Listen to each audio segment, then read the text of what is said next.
الحمدللہ رب العالمین والصلاة والسلام علی سید الانبیاء والمرسلین اما بعد فاعوذ باللہ من الشیطان الرجیم بسم اللہ الرحمن الرحیم۔ السلام علیکم ناظرین، میں محمد عابد خان ہوں اور آپ یوٹیوب چینل دیکھ رہے ہیں۔ ناظرین، انجینئر محمد علی مرزا صاحب کے حوالے سے پورے سوشل میڈیا پہ دو گروپ بنے ہوئے ہیں۔ ایک جو انجینئر محمد علی مرزا صاحب کو واجب القتل قرار دے رہے ہیں، اور دوسرے وہ ہیں کہ جو انجینئر محمد علی مرزا صاحب کی حمایت کر رہے ہیں۔ اور جو انجینئر محمد علی مرزا صاحب کو واجب القتل قرار دے رہے ہیں، گستاخ رسول اور واجب القتل قرار دے رہے ہیں، وہ انجینئر محمد علی مرزا صاحب کی حمایت کرنے والوں کو بھی گستاخ رسول کا ساتھی، اور در پردہ الفاظ میں ان کو بھی واجب القتل ہی قرار دے رہے ہیں یا گمراہ قرار دے رہے ہیں، یا اس طرح کی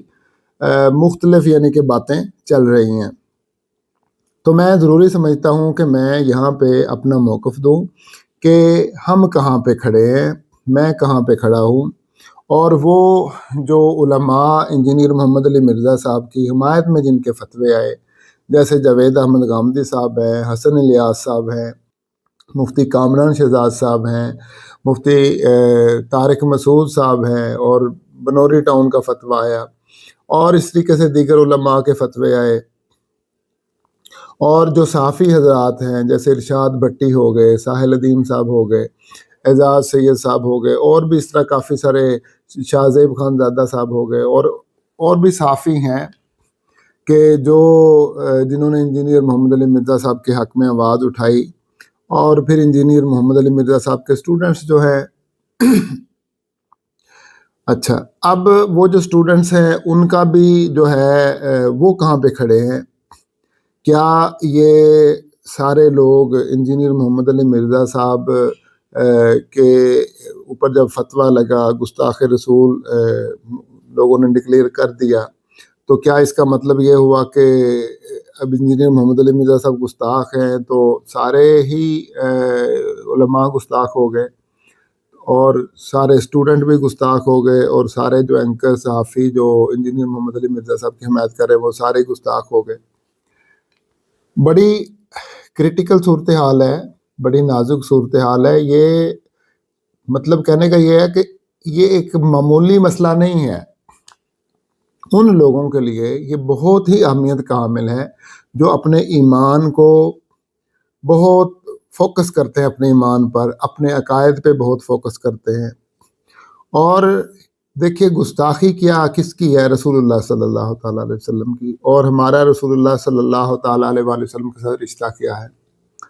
اللہ تبارک و تعالیٰ کے بعد اگر ہمارا سب سے زیادہ گاڑھا اور گہرا رشتہ ہے تو وہ ہمارا رسول اللہ صلی اللہ علیہ وسلم کے ساتھ ہے۔ لا یؤمن احدکم حتی اکون احب الیہ من والدہ و ولدہ والناس اجمعین۔ رسول اللہ صلی اللہ علیہ وسلم نے فرمایا کہ تم میں سے کسی کا ایمان اس وقت تک مکمل ہی نہیں ہو سکتا جب تک وہ مجھے اپنے ماں باپ سے بڑھ کے، اپنی اولاد سے بڑھ کے، اور کل جہان کے رشتوں سے، چیزوں سے بڑھ کے پیار نہ کرے، اس وقت تک اس کا ایمان ہی نہیں مکمل ہو سکتا۔ تو جہاں پہ ایمان کا اس درجہ محبت کا تقاضا کیا گیا ہے، وہاں پر اگر ایک بندے کو گستاخ رسول ڈکلیئر کر دیا جائے، اور پھر اس کی جو حمایت کرنے والے ہیں ان کو بھی گستاخ رسول یا گستاخ رسول کا ساتھی یا جو بھی ہے یا گمراہ ڈکلیئر کر دیا جائے، تو وہ بڑی کریٹیکل صورتحال ہے، بڑی سنجیدہ۔ ہمیں غور کرنا چاہیے اس بات پہ کہ ہم کہاں پہ کھڑے ہیں اور ہم کیوں کھڑے ہیں اس بات پہ، اور ایگزیکٹ صورتحال کیا ہے۔ تو چنانچہ میں اس ولاگ میں آپ کے سامنے صحیح صورتحال رکھوں گا اور رکھنے کی کوشش کروں گا تاکہ آپ لوگوں کو بھی پتہ چلے، چاہے آپ انجینئر محمد علی مرزا صاحب کی حمایت کرنے والے ہیں، چاہے آپ انجینئر محمد علی مرزا صاحب کی مخالفت کرنے والے ہیں۔ آپ بڑے دھیان سے میرا یہ ویڈیو سنیے گا، اور جیسا کہ آپ کو پتہ ہے کہ میں اپنے یعنی جب بھی بات کرتا ہوں بہت احتیاط سے کرتا ہوں، اور میں کوشش کرتا ہوں کہ نہ میں بہت کہ نہ میں گالی گلوچ نکالوں، حد سے اوپر چلا جاؤں، اور نہ حد سے نیچے، میں بین رہنے کی میں کوشش کرتا ہوں، اور اللہ تبارک و تعالیٰ مجھے حد اعتدال پہ ہی رکھے، اور جب تک میری زندگی ہے اللہ تعالیٰ مجھے حد اعتدال پر ہی رکھے۔ ناظرین، اس سے پہلے کہ میں ویڈیو آگے اپنا موضوع اپنا ٹاپک سٹارٹ کروں، میں آپ سے ایک ریکویسٹ کرنا چاہتا ہوں کہ میں نے اب تک ساری زندگی کی جو تحقیق غور و فکر کیا ہے، میں نے دیکھا ہے کہ قرآن اور حدیث کی ناسمجھی کی وجہ سے مسلمانوں میں فرقے ہیں اور مسلمان دین سے دور ہیں۔ تو اگر آپ چاہتے ہیں کہ مسلمانوں میں فرقہ واریت ختم ہو، مسلمانوں میں اختلافات ختم ہو اور مسلمان جو ہیں پھر مضبوط ہو جائیں، طاقتور ہو جائیں اور ایک لڑی میں پروئے جائیں، تو خدا را خود بھی قرآن پاک کو سمجھنا شروع کیجئے، احادیث مصطفیٰ صلی اللہ علیہ وسلم کو سمجھنا شروع کیجئے، اور آگے بھی اس کی تبلیغ بھی کیجئے، دوسروں کو بھی موٹیویٹ کیجئے کہ روزانہ تھوڑا سا حصہ قرآن پاک کا سمجھ کے پڑھیں اور چند احادیث نبی کریم صلی اللہ تعالیٰ علیہ وسلم کی ان کو سمجھ کے پڑھیں اور اصل ماخذ سے پڑھیں۔ سوشل میڈیا پہ احادیث نہ پڑھیں۔ سوشل میڈیا کی احادیث جو ہے وہ ہاں اگر اس کو آپ چیک کر سکتے ہیں تو پہلے آپ دیکھیں کہ وہ چیک کیسے آپ نے کرنا ہے، یا کتب خریدیں اور ان کتابوں سے پڑھیں، اور اگر آپ ایپ سے پڑھ سکتے ہیں تو ایگزیکٹ ایپ سے پھر پڑھیں کہ جس میں کوئی کسی قسم کا یعنی شک و شبہ کی گنجائش نہ ہو۔ تو امید ہے کہ آپ میری اس ریکویسٹ پر عمل کریں گے اور کچھ حصہ اپنے وقت کا نکالیں گے اس کام کے لیے۔ اب چلتے ہیں اپنے ٹاپک پہ۔ ناظرین، انجینئر محمد علی مرزا صاحب کے جو ڈاکٹر اشرف آصف جلالی صاحب جو ہیں، جو کہ مفتی بھی ہیں، انہوں نے جو فتویٰ دیا انجینئر محمد علی مرزا صاحب کے خلاف، ان کے 2 فتوے آئے اور وہ دونوں فتوے میں نے پڑھے، اور اس کے بعد جو اسلامی نظریاتی کونسل نے انجینئر محمد علی مرزا صاحب کے خلاف اپنی رائے کا اظہار کیا، وہ بھی میں نے اس کا مطالعہ کیا، اور پھر جو قرآن بورڈ جو ہے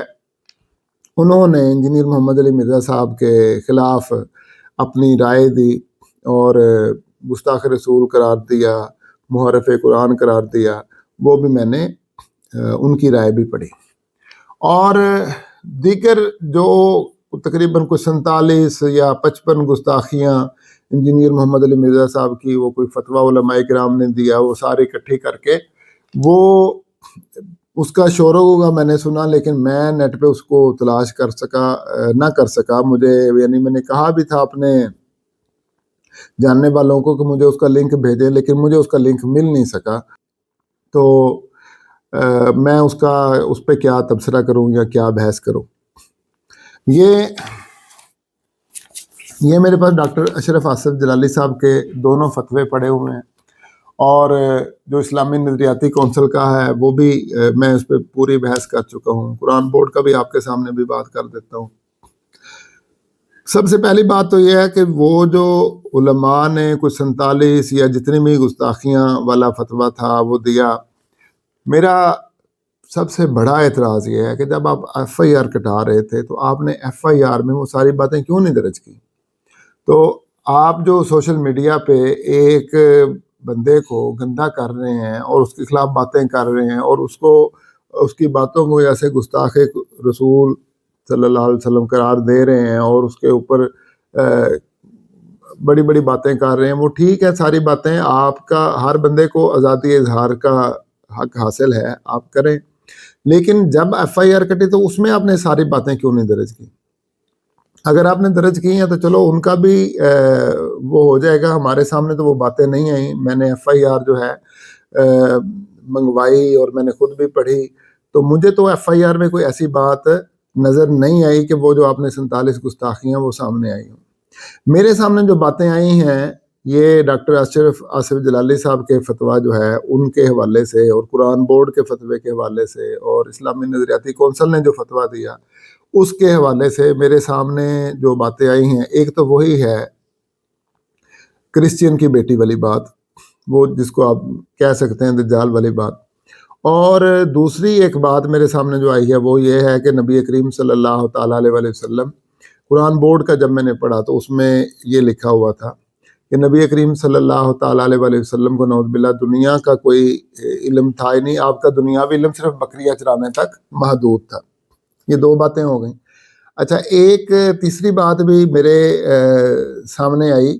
کہ جس میں نبی کریم صلی اللہ تعالیٰ علیہ وسلم کی نماز کو، نفل نماز کو نعوذ باللہ من ذالک فالتو کہا گیا۔ اب اس پہ تھوڑی سی میں پہلے یہ بات کر لوں کہ ڈاکٹر اشرف آصف جلالی صاحب نے جو 22 صفحات کا فتویٰ ہے، اس فتوے میں تقریباً آدھا فتویٰ تو اسی بات میں گزار دیتے ہیں کہ انجینئر محمد علی مرزا صاحب خود اس بات کا قائل ہے کہ اس نے نبی کریم صلی اللہ تعالیٰ علیہ وسلم کے لیے بذات خود یہ لفظ جو تھا دجال کا یہ استعمال کیا۔ وہ کرسچین کی بیٹی والی جو بات ہے وہ اس طرف جاتے ہی نہیں ہے کہ عیسائیوں کا یہ عقیدہ ہے یا عیسائی یہ کہتے ہیں۔ ڈاکٹر اشرف آصف جلالی صاحب کہتے ہیں کہ خود انجینئر محمد علی مرزا صاحب نے یہ بات کی، اور اس بات کا وہ کہتے ہیں ویڈیوز انہوں نے ڈالیں پھر ڈیلیٹ کر دیں، ڈالیں پھر ڈیلیٹ کر دیں، اور اس طرح کر کے کوئی ان کے پاس ایسے ویڈیوز کے وہ کہتے ہیں ثبوت ہیں، فلان آپ کو لنک سے مل جائے گا، فلان لنک سے مل جائے گا، فلان لنک سے مل جائے گا۔ تو اس سلسلے میں یہ ہے کہ پہلی بات تو یہ ہے کہ وہ انجینئر محمد علی مرزا صاحب نے وہ بات اپنی طرف منسوب نہیں کی، بلکہ ان کو جو اپنی طرف منسوب کرنے کی بات ہو رہی ہے وہ بھی گھما پھرا کے وہ بات کرتے ہیں، یعنی ڈائریکٹ انجینئر محمد علی مرزا صاحب نے نبی کریم صلی اللہ تعالیٰ علیہ وسلم کے لیے یہ لفظ استعمال نہیں کیا۔ یہ تو تھی ڈاکٹر اشرف آصف جلالی صاحب کی بات جو میں آپ کے سامنے کرنا چاہتا تھا۔ اب آگے فتوے کی بات کہ جو 3 باتیں ہیں، ہم ان 3 باتوں پہ گفتگو کر لیتے ہیں۔ باتیں دوبارہ میں دہرا دیتا ہوں۔ کرسچن کی بیٹی والی بات، دوسری بات نبی کریم صلی اللہ تعالیٰ علیہ وسلم کی نماز کو، نفل نماز کو فالتو کہنا، اور تیسری یہ بات کہ نبی کریم صلی اللہ تعالیٰ علیہ وسلم کا جو علم تھا وہ دنیاوی علم، وہ صرف بکریاں چرانے تک محدود تھا، نعوذ باللہ من ذالک۔ دیکھیے یہ جو تینوں باتیں ہیں، کوئی بھی مسلمان جو ہے نبی کریم صلی اللہ تعالیٰ علیہ وسلم سے محبت رکھنے والا، مخالفین تو اپنی جگہ پہ نا کہ ان کی کیا رائے ہے، میں ان لوگوں کی بات کر رہا ہوں جنہوں نے انجینئر محمد علی مرزا صاحب کے حق میں فتوے دیے، بشمول میرے اور جن لوگوں کو میں نے نام لیے، مفتی طارق مسعود ہو گئے، اور کیا اسے کہتے ہیں مفتی کامران شہزاد صاحب ہو گئے، جاوید احمد غامدی صاحب ہو گئے، حسن الیاس صاحب ہو گئے، یا اینکرز کی بات کر لیں ساحل ادیم صاحب ہو گئے، یا ارشاد احمد بٹی صاحب ہو گئے، یا اعزاز سید صاحب ہو گئے، یا اس طرح کر کے جو کتب ہے وہ کتب آن لائن والے وہ ہو گئے، تو پتہ نہیں بلال ہے ان کا نام شاید۔ تو یہ جتنے بھی لوگ ہیں جو انجینئر محمد علی مرزا صاحب کے حق میں فتوے دے رہے ہیں، یا جو انجینئر محمد علی مرزا صاحب کے حق میں آواز اٹھا رہے ہیں، شاہ زیب خانزادہ صاحب بھی، ان کا نام بھول گیا تھا، تو یہ سارے لوگ جو ہیں اگر ان سے کہا جائے یہ تینوں جملے ان کے سامنے تینوں سٹیٹمنٹس دہرائی جائیں اور کہا جائے کہ کیا یہ مناسب الفاظ ہیں، تو کوئی بھی ان کو مناسب نہیں کہے گا۔ ایون کہ میرا اس بات پہ ایمان ہے اور یقین ہے کہ انجینئر محمد علی مرزا صاحب کے جو اسٹوڈنٹس ہیں ان سے بھی کہا جائے کہ یہ باتیں مناسب ہیں تو وہ بھی نہیں کہیں گے کہ یہ باتیں مناسب ہیں، کوئی بندہ بھی یہ بات نہیں کہے گا۔ اگر نقل کفر والی بات ہے نا، نقل کفر، کفر نباشت، سب لوگ یہی بات کر رہے ہیں، نقل کفر، کفر نباشت، انجینئر محمد علی مرزا صاحب کے اسٹوڈنٹس جو ہیں وہ صحافی کہہ رہے ہیں، علماء کہہ رہے ہیں، میں نے بھی یہی بات کی، لیکن نقل کفر، کفر نباشت کہنے کے باوجود بھی اگر کوئی مجھے کہے کہ تم یہ الفاظ دہراؤ تو میں تو نہیں دہراؤں گا، میں یہ کبھی نہیں ان الفاظ کے حق میں کھڑا ہوں گا کہ الفاظ بہت اچھے ہیں، کرسچین کی بیٹی والے، یا نبی کریم صلی اللہ تعالیٰ علیہ وسلم کو کہنا کہ آپ کو صرف دنیاوی علوم صرف بکریاں چرانے تک محدود تھا۔ دیکھیے اب اس سٹیٹمنٹ پہ بات کر لیتے ہیں۔ نبی کریم صلی اللہ تعالیٰ علیہ وسلم کا جو دنیاوی علم ہے وہ آپ صلی اللہ تعالیٰ علیہ وسلم نے بعثت سے پہلے ایک کامیاب تاجر کی زندگی گزاری، اور آپ کی تجارت پہ پورا جو مطلب کہ اہل مکہ تھے وہ مانتے تھے آپ کی تجارت کو، مانے تانے تاجر تھے۔ تو تجارت کوئی آسان چیز تو نہیں ہوتی. ظاہر ہے کہ اس دور کی تجارت اس دور کے ساتھ اور اس دور کی تجارت اس دور کے ساتھ اور بہت، یعنی کہ آپ یعنی امپورٹ ایکسپورٹ کا جو بزنس کرے وہ تو عام تاجر نہیں نہ ہوتا، کوئی دکان ڈالنا تھوڑا تھا. یعنی اس وقت جو نبی کریم صلی اللہ تعالیٰ علیہ وسلم کی تجارت تھی وہ تو امپورٹ ایکسپورٹ کی تجارت تھی. تو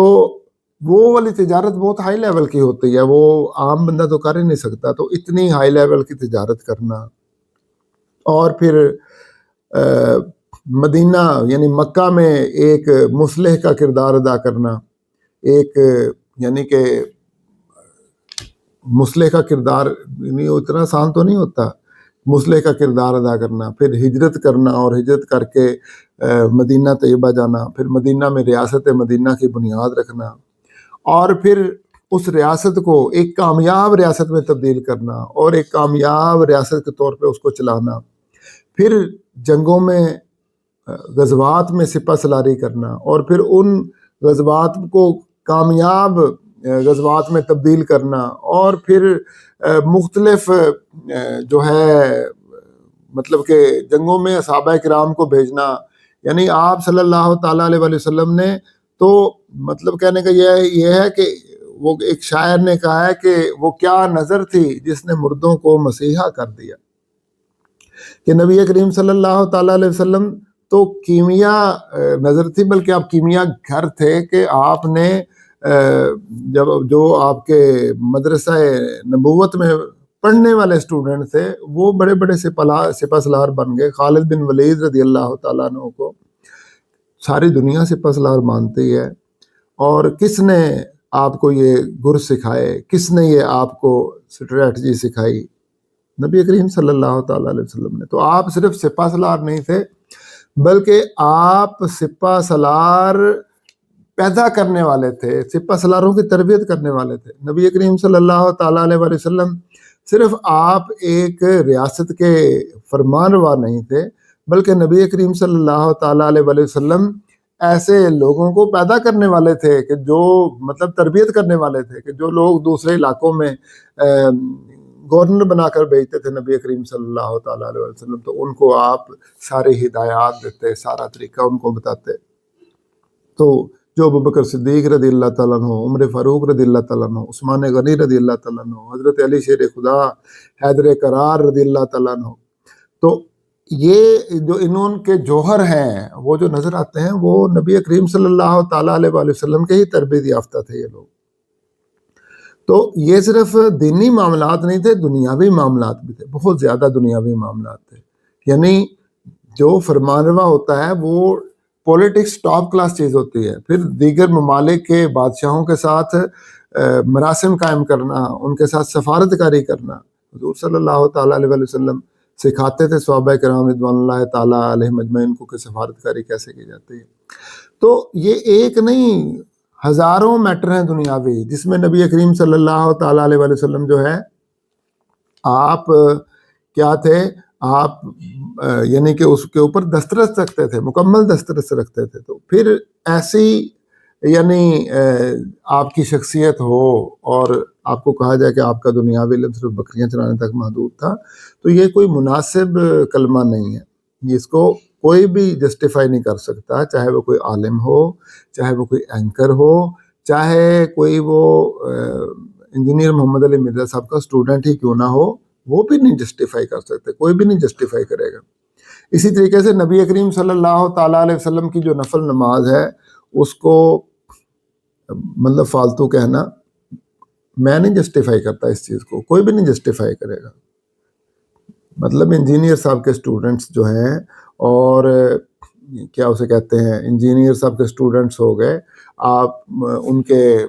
مطلب کہ آواز اٹھانے والے ان کے حق میں اینکرز ہو گئے، علماء ہو گئے ان کے حق میں فتوی دینے والے، وہ بھی جسٹیفائی نہیں کریں گے. اور کسی عالم نے فتویٰ دیتے وقت یہ نہیں کہا کہ یہ الفاظ جو ہیں یہ قابل قبول ہیں، کسی نے بھی نہیں کہا. کسی اینکر نے اپنے پروگرام میں یہ نہیں کہا کہ یہ جو الفاظ انجینئر محمد علی مرزا صاحب نے بولے ہیں، یہ جتنے بھی الفاظ ہیں میں نے آپ کے سامنے دہرا دیے، یا اس کے علاوہ کوئی اور ایسے الفاظ ہوں گے، تو کسی نے بھی نہیں کہا کہ یہ جو ہے الفاظ جو ہیں یہ ہم ان کو جسٹیفائی کرتے ہیں کہ یہ بولنے چاہیے تھے انجینئر محمد علی مرزا صاحب کو. نہیں، ایسا کسی نے بھی نہیں کہا. اور انجینئر محمد علی مرزا صاحب کے جو اسٹوڈنٹس ہیں ان میں سے بھی کسی نے یہ نہیں کہا کہ انجینئر محمد علی مرزا صاحب نے صحیح کہا ہے. ایسا نہیں ہوا، ایسا نہیں ہوا. سب نے یہی کنڈیم کیا، مذمت کی. اب میں نے ایک دن کیسر احمد راجہ صاحب کا ایک ولاگ سن رہا تھا، تو اس میں وہ ساحل ادیم کے ساتھ جو بات چیت کر رہے تھے، میں نے اس پہ ایک وہ ویڈیو بھی بنائی. تو وہ کہہ رہے تھے کہ ایک انجینئر محمد علی مرزا صاحب کا شاگرد آیا، اسٹوڈنٹ آیا، اور وہ بحث کر رہا تھا. تو وہ بحث کرتے کرتے یہاں تک چلا گیا کہ اگر مسجد نبوی کو اسرائیل یہودی گرا بھی دے تو اس طرح کی باتیں وہ کر رہے تھے. یاد رکھیے، پہلی بات تو یہ ہے کہ یہ جو کمنٹ میں لوگ ہوتے ہیں آ کے بات کر رہے ہوتے ہیں، ان میں بہت سارے ہندو بھی ہوتے ہیں، کرسچن بھی ہوتے ہیں، ایتھسٹ بھی ہوتے ہیں، لبرل بھی ہوتے ہیں، سیکولر بھی ہوتے ہیں، اور بہت سارے ایسے لوگ ہوتے ہیں جو بڑے بد باطن ہوتے ہیں، اور وہ موقع کی نزاکت کا فائدہ اٹھاتے ہوئے وہ اپنے بغض کا اظہار کرتے ہیں. تو کوئی بھی بندہ جو نبی کریم صلی اللہ تعالیٰ علیہ وسلم کی شان میں گستاخی کرے، حضور صلی اللہ تعالیٰ علیہ وسلم کے لیے کوئی بے ادبانہ لفظ بولے، غیر محتاط لفظ بولے، تو وہ اپنے آپ کو کہے کہ میں انجینئر محمد علی مرزا کا اسٹوڈنٹ ہوں. تو میں کہوں گا کہ پاسبل ہے کہ وہ بندہ انجینئر محمد علی مرزا صاحب کو بدنام کرنے کے لیے ایسے الفاظ بول رہا ہو. پاسبل ہے. اگر ایک بندہ کہتا ہے جی میں انجینئر محمد علی مرزا صاحب کا اسٹوڈنٹ ہوں، تو اس کا مطلب یہ نہیں ہے کہ پھر آپ اس کی ہر سٹیٹمنٹ کو آپ کہیں کہ جی انجینئر محمد علی مرزا صاحب کے اسٹوڈنٹ یہ کہہ رہے ہیں. ایسا نہیں پاسبل. بہت سارے لوگ ہیں وہ اسٹوڈنٹس کے بیس میں وہ اپنا یعنی کہ بغض نکالیں گے. ایتھسٹ بھی ہو سکتے ہیں، ہندو بھی ہو سکتے ہیں، کوئی اور جو ہے بدعقیدہ لوگ بھی ہو سکتے ہیں، کوئی اور غیر مسلم ہو سکتے ہیں، کوئی اور گستاخ رسول بھی ہو سکتے ہیں. تو مطلب کہنے کا یہ ہے کہ جو کمنٹ میں لوگ آ کے کمنٹ کرتے ہیں، ہمیں ان کمنٹس پہ ریلائی نہیں کرنا چاہیے. تو ناظرین، میری یہ بات میں پھر کہہ رہا ہوں کہ انجینئر محمد علی مرزا صاحب کے جو اسٹوڈنٹ ہیں، جو اینکر ہیں، انجینئر محمد علی مرزا صاحب کے حق میں آواز اٹھا رہے ہیں، جو علماء ہیں جنہوں نے آواز اٹھائی بشمول میرے، اور جو مخالفین ہیں انجینئر محمد علی مرزا صاحب کے، وہ بھی اس پروگرام کو سن رہے ہوں گے، یا اگر کسی کے تک یہ بات پہنچے. تو یہ جو الفاظ ہیں، یہ جو 3 الفاظ میں نے بولے، ایک کرسچن کی بیٹی والا، ایک وہ دنیا کے علم یا بکریاں چرانے تک محدود تھا، اور ایک فالتو نماز بولنے والا کہ نفل نماز جو فالتو کہہ دیا. یہ سٹیٹمنٹس جسٹیفائی نہیں کیا جا سکتا، کسی صورت بھی جسٹیفائی نہیں کیا جا سکتا. تو پھر اگر جسٹیفائی نہیں کیا جا سکتا، سوال یہ پیدا ہوتا ہے کہ اگر جسٹیفائی نہیں کیا جا سکتا تو پھر انجینئر محمد علی مرزا صاحب کے جو اسٹوڈنٹ ہیں کنڈیم کیوں نہیں کر رہے، مذمت کیوں نہیں کر رہے، کھل کے کیوں نہیں کہہ رہے کہ انجینئر محمد علی مرزا صاحب گستاخ ہیں؟ سوال تو یہ پیدا ہوتا ہے نا. تو کیوں نہیں کہتے؟ پھر جو اینکرز ہیں وہ کھل کے کیوں نہیں کہتے کہ انجینئر محمد علی مرزا صاحب گستاخ ہیں؟ جو علماء ہیں جنہوں نے فتوے دیے انجینئر محمد علی مرزا صاحب کے حق میں، وہ کھل کے کیوں نہیں کہہ رہے کہ انجینئر محمد علی مرزا صاحب گستاخ ہیں؟ سوال تو یہ پیدا ہوتا ہے نا، جو امپورٹنٹ کویسچن ہے. آپ مجھ سے بھی سوال کر سکتے ہیں کہ عابد خان، آپ اگر یہ باتیں آپ جسٹیفائی نہیں کرتے، یہ باتیں قابل مذمت ہیں، یہ باتیں آپ نہیں ان کو صحیح مانتے، پھر آپ انجینئر محمد علی مرزا صاحب کو گستاخ ڈکلیئر کیوں نہیں کرتے؟ تو آپ یہ مجھ سے کویسچن کر سکتے ہیں، اور میں آئے دن کمنٹ پڑھتا رہتا ہوں، بہت سے لوگ کویسچن کرتے بھی ہیں. تو یوں سمجھیے کہ میں آج ان سب کو جواب بھی دے رہا ہوں، ان کی تسلی کروانا چاہتا ہوں کہ صرف میں نہیں، ہر کلمہ گو مسلمان جو ہے، ہر کلمہ گو جو لا الہ الا اللہ محمد رسول اللہ پڑھنے والا ہے، جس کا اللہ پہ ایمان ہے، جس کا رسول اللہ صلی اللہ علیہ وسلم پہ ایمان ہے، وہ نبی کریم صلی اللہ علیہ وسلم سے محبت کرتا ہے. اگر وہ محبت نہ کرے تو ایمان مکمل ہی نہیں ہوتا. تو جو انجینئر صاحب کے حق میں آوازیں اٹھا رہے ہیں، وہ بھی حضور صلی اللہ علیہ وسلم سے ایسے ہی محبت کرتے ہیں. میں بھی نبی کریم صلی اللہ تعالیٰ علیہ وسلم سے ایسے ہی محبت کرتا ہوں، تن من دھن ہر چیز، اولاد، رشتہ دار، ہر چیز ہم قربان کرنے کے لیے تیار ہیں نبی کریم صلی اللہ تعالیٰ علیہ وسلم پہ، اپنی جان بھی قربان کرنے کے لیے تیار ہیں۔ میں اس بات کا علی اعلان اظہار کرتا ہوں کہ میں نبی کریم صلی اللہ تعالیٰ علیہ وسلم کے لیے اپنی جان بھی قربان کرنے کے لیے تیار ہوں۔ اگر کسی جگہ پہ کوئی گستاخ رسول ہو اور ڈکلیئر کر دیا جائے اور ہم حکومت پاکستان اعلان کرے کہ کوئی ہے بندہ کہ جو یہ اس سکیم پہ جائے، اس کو قتل کرنے کے لیے قابو میں نہ آ رہا ہو، تو سب سے پہلے میں تیار ہوں گا، سب سے پہلے میں اعلان کروں گا کہ میں حاضر ہوں اپنی خدمات گورنمنٹ آف پاکستان کے لیے، کیونکہ کسی حکومت کے تحت میں کروں گا، جو بھی کروں گا میں کسی حکومت کے تحت کروں گا، میرے پیچھے ایک حکومت ہوگی اور میرے پیچھے ایک یعنی کہ امام ہوگا، میرے پیچھے ایک بڑا ہوگا، ایک ریاست ہوگی میرے پیچھے۔ تو ریاست اگر مجھے کوئی آرڈر دے گی، اس طرح کا کوئی ٹاسک دے گی، تو میں سب سے پہلے وہ ٹاسک ایکسیپٹ کروں گا، میں قبول کروں گا۔ میں اس حد تک، اور جہاد کے لیے بھی میں ہر وقت تیار ہوں کہ اگر ریاست مجھے جہاد کا حکم دے، میں ریڈی ہوں جہاد کے لیے۔ اور ہر ایمان والا جو ہے اس کے اندر جہاد کی خواہش ہونی چاہیے، اور نبی کریم صلی اللہ علیہ وسلم سے محبت اس درجے کی ہونی چاہیے، اور گستاخ رسول سے نفرت ہونی چاہیے، اس میں کوئی شک نہیں ہے۔ تو پھر کویسچن وہی آ گیا کہ بھئی یہ جو ہے عابد خان انجینئر محمد علی مرزا صاحب کے حق میں کیوں آواز اٹھا رہا ہے، ارشاد بھٹی کیوں انجینئر محمد علی مرزا صاحب کے حق میں آواز اٹھا رہا ہے، ساحل عظیم کیوں آواز اٹھا رہا ہے، اعزاز سید کیوں حق میں آواز اٹھا رہا ہے، شاہ زیب خانزادہ کیوں حق میں آواز اٹھا رہا ہے، اور مفتی کامران شہزاد، جاوید احمد غامدی، حسن الیاس کیوں انجینئر محمد علی مرزا صاحب کے حق میں فتوے دیے، مفتی طارق مسعود نے کیوں بیان دیے انجینئر محمد علی مرزا کے حق میں، بنوری ٹاؤن والوں نے کیوں دیا انجینئر محمد علی مرزا صاحب کے حق میں، کیا وجہ ہے؟ تو اس کا ایک ہی جواب ہے ناظرین، آج وہ میں آپ کو جواب دینے لگا ہوں کہ جس کا آپ کو انتظار تھا، اور یہ وہ جواب ہے کہ آپ کو سیٹسفائیڈ کرے گا، آپ کے ایمان کو مکمل کر دے گا یہ جواب، کہ آپ کو پتہ چلے گا کہ واقعی یہ ایمان ہوتا ہے۔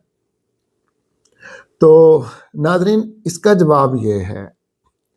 کہ میں اور جن لوگوں کے میں نے نام لیے سارے، یہ جو سٹیٹمنٹس ہیں کوئی بھی ان کو جسٹیفائی نہیں کرتا، ہم کہتے ہیں کہ غیر محتاط ہیں، لیکن پاکستان کے اندر ایشو یہ ہے کہ ہر غیر محتاط بات کو گستاخی ڈکلیئر کر دیا جاتا ہے کہ یہ گستاخ رسول ہے، اور پھر گستاخ رسول کہہ کے پھر اس پر موت کا قلم چلایا جاتا ہے کہ یہ واجب القتل ہے۔ میرا یہ ماننا ہے کہ یہ جو سٹیٹمنٹس ہیں، اگرچہ یہ سٹیٹمنٹس جو ہیں یہ درست نہیں ہیں، میں ان کو صحیح نہیں مانتا، میں ان کو غیر محتاط کہتا ہوں، میں ان کو کنڈیم کرتا ہوں، میں ان کی مذمت کرتا ہوں، لیکن اس کے باوجود میں یہ کہتا ہوں کہ جس بندے نے یہ سٹیٹمنٹس دی ہیں آپ اسے موقع دیں اپنی سٹیٹمنٹس کی وضاحت کرنے کا، آپ اسے موقع دیں، اگر وہ رجوع کرنا چاہتا ہے آپ اسے رجوع کا موقع دیں، اگر وہ معافی مانگنا چاہتا ہے آپ اسے معافی کا موقع دیں۔ اس وجہ سے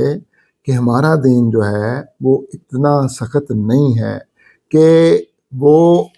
لوگوں کو سوچنے سمجھنے کا موقع ہی نہ دے، ہمارا دین اتنا سخت نہیں ہے۔ میں نے ڈاکٹر اشرف آصف جلالی صاحب جو خود کو مفتی بھی کہتے ہیں، میں نے ان کا سارا فتویٰ جو ہے وہ پڑھا ہے، تو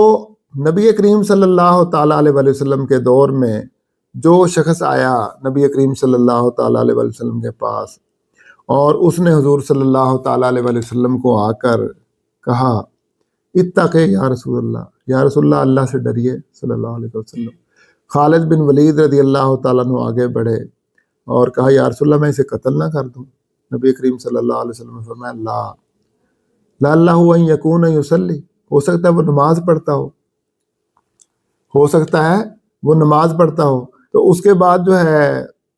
خالد بن ولید رضی اللہ تعالیٰ عنہ کہنے لگے کہ یا رسول اللہ بہت سارے لوگ نماز پڑھتے ہیں اور وہ دل سے نہیں نماز پڑھ رہے ہوتے، اوپر سے پڑھ رہے ہوتے ہیں۔ کلمہ اوپر سے پڑھ رہے ہوتے ہیں، ایمان اوپر سے لا رہے ہوتے ہیں. مطلب یہ تھا کہ بہت سارے لوگ نماز پڑھتے ہیں لیکن دل سے نہیں پڑھتے، اوپر سے پڑھتے ہیں. نبی کریم صلی اللہ علیہ وسلم نے فرمایا انی لم عمر ان کو باقلوب الناس واشق بطونہم، کہ اے خالد مجھے یہ آرڈر نہیں دیا گیا کہ میں لوگوں کا دل یا پیٹ چیر کر اندر سے ان کا ایمان کا جائزہ لوں. واہ سبحان اللہ، کتنا پیارا کلمہ نبی کریم صلی اللہ علیہ وآلہ وسلم نے ارشاد فرمایا. تو اس کے بعد قرآن مجید فرقان حمید میں ارشاد فرمایا کہ لا تقولوا رائنا، میرے نبی صلی اللہ تعالیٰ علیہ وسلم کو رائنا نہ کہو. تو وہ یہودی کیا کہتے تھے؟ رائنا، مطلب کہ زبان مروڑ کے کہتے تھے، لمبا کر کے. تو اللہ تبارک و تعالیٰ نے وہاں قتل کا فتویٰ نہیں جاری کیا، بلکہ اللہ تبارک و تعالیٰ نے بڑے پیار سے سمجھایا کہ یہ الفاظ مناسب نہیں ہیں، میرے نبی صلی اللہ تعالیٰ علیہ وسلم کے شایان شان نہیں ہے، تم یہ الفاظ کہو ہی نہ تاکہ ان کو موقع نہ ملے. یعنی سمجھانے والا انداز ہی اختیار کیا گیا جو لوگ اس طرح کی حرکتیں کرتے تھے. پھر منافقین نے کیا کیا ایذائیں دی نبی کریم صلی اللہ تعالیٰ علیہ وسلم کو. آپ سیرت نبی صلی اللہ تعالیٰ علیہ وسلم پڑھ کر دیکھیں، بھری ہوئی ہے اس طرح کی چیزوں سے. تو کیا ان کو قتل کے فتوے جاری ہوئے ان کے اوپر؟ نبی کریم صلی اللہ تعالیٰ علیہ وسلم نے کیوں نہیں قتل کے فتوے جاری کیے؟ کیوں نہیں جاری کیے؟ یہ بہت بڑا سوال ہے. اس لیے کہ وہ لوگ مسلمان تھے، اور آپ نے اس لیے نہیں جاری کیے کہ بعد میں ہو سکتا ہے کہ کوئی ایسا مسئلہ پیدا ہو جائے تو پھر لوگ اس کو دلیل بنا کے تو قتل کے حکم نہ جاری ہونے شروع ہو جائیں، اور بات پہ لوگ کہیں قتل کی سزائیں نہ دینی شروع کر دیں اور لوگوں کو قتل نہ کیا جانا لگ پڑے. اس وجہ سے نبی کریم صلی اللہ تعالیٰ علیہ وسلم نے صحابہ کرام رضوان اللہ تعالیٰ علیہم اجمعین کو تحمل اور بردباری کا مشورہ دیا، حکم دیا. تو ناظرین، بات وہیں پہ ختم ہوتی ہے کہ ہم ان الفاظ کو کسی صورت بھی جسٹیفائی نہیں کرتے، ہم ان کو سپورٹ نہیں کرتے، اور ان الفاظ کو کوئی بھی ذی عقل ذی شعور نبی کریم صلی اللہ تعالیٰ علیہ وسلم سے محبت کرنے والا بندہ نہ تو جسٹیفائی کرے گا نہ سپورٹ کرے گا، کبھی بھی نہیں کرے گا.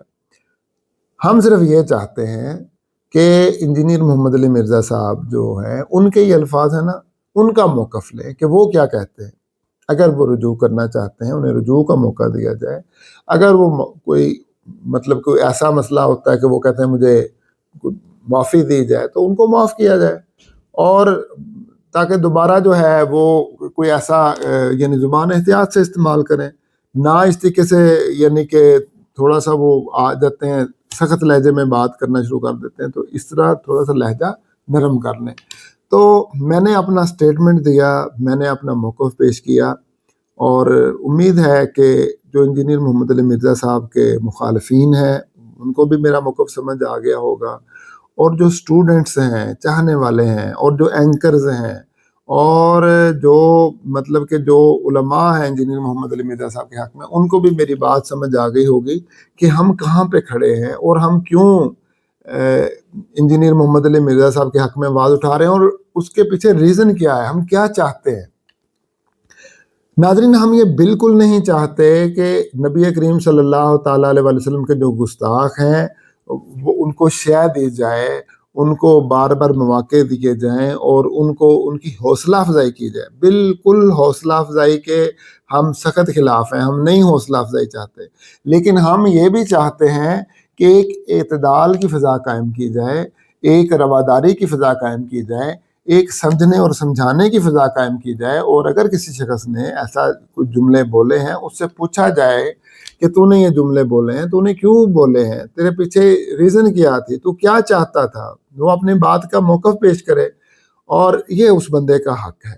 بس انہی الفاظ کے ساتھ میں اپنی گفتگو کا اختتام چاہتا ہوں. اللہ تبارک و تعالی ہمارے ایمان کو سلامت رکھے، اور نبی کریم صلی اللہ تعالیٰ علیہ وسلم کے ساتھ ہماری محبت میں اضافہ فرمائے. کوئی بھی نبی کریم صلی اللہ تعالیٰ علیہ وسلم کی شان میں بے ادبانہ بات کرے گا، غیر محتاط بات کرے گا، ہم اسے کنڈیم ہی کریں گے، ہم اس کی مذمت ہی کریں گے، ہم اس کے حق میں نہیں کھڑے ہوں گے. اور ہر ایمان والے کو اس کی مذمت کرنی چاہیے، ہر ایمان والے کو اس کی مذمت کرنی چاہیے، چاہے وہ انجینئر محمد علی مرزا صاحب کا اسٹوڈنٹ ہو، چاہے ان کو چاہنے والا ہو، ان سے محبت کرنے والا ہو، یا کوئی بھی دنیا کا شخص جو ہے وہ نبی کریم صلی اللہ تعالیٰ علیہ وسلم کے بارے میں کوئی غیر محتاط بات کرے گا، تو ہم سب کو اس کے جو ہے اس کے بارے میں اس کی مذمت کرنی چاہیے، اور اس کے بارے میں ہمیں کبھی بھی اس کی حوصلہ افزائی نہیں کرنی چاہیے۔ ہم مذمت ہی کریں گے، لیکن مذمت کا بھی ایک انداز ہوتا ہے ناظرین، مذمت کرنے کا بھی ایک انداز ہوتا ہے، مذمت کرنے کا بھی ایک طریقہ ہوتا ہے۔ مذمت کرنے کا یہ مطلب نہیں ہے کہ قتل کر دو، مذمت کرنے کا یہ مطلب نہیں ہے کہ اسلام کو ایک سلاٹر ہاؤس بنا دو، ایسی بالکل بات نہیں ہے۔ ہر بات کا ایک طریقہ، رواداری، عدل، انصاف، یہ بنیادی چیزیں ہیں اسلام کا جو طریقہ عدل ہے، نظام عدل ہے، اس میں شاید کہ اتر جائے تیرے دل میں میری بات۔ میں نے کوشش تو بہت کی ہے، اللہ تبارک و تعالی ہم سب کو حق پہ قائم رہنے کی توفیق عطا فرمائے، نبی کریم صلی اللہ تعالیٰ علیہ وسلم کی محبت ہمارے دل میں اور اضافہ فرمائے۔ وما علینا الا البلاغ المبین۔ والسلام علیکم ورحمۃ اللہ وبرکاتہ۔